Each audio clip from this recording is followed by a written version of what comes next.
আমরা একটু ভীতু টাইপের ছিলাম। ও আমাদেরকে উৎসাহিত করত সব কিছুর জন্য।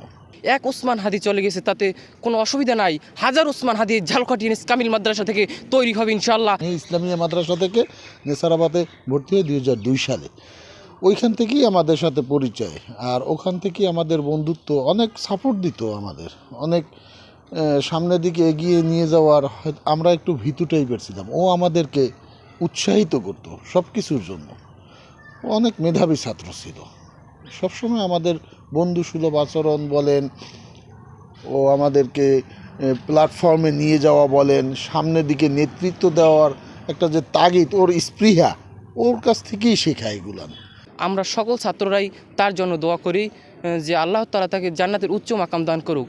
আর আমরা বাংলাদেশের কাছে এটা একটি প্রার্থনা করি যে এক ওসমান হাদি চলে গেছে, তাতে কোনো অসুবিধা নাই। হাজার ওসমান হাদি ঝালকাঠি কামিল মাদ্রাসা থেকে তৈরি হবে ইনশাআল্লাহ। আর তারাই একটি সুষ্ঠু বাংলাদেশ গড়ে তুলবে ইনশাআল্লাহ।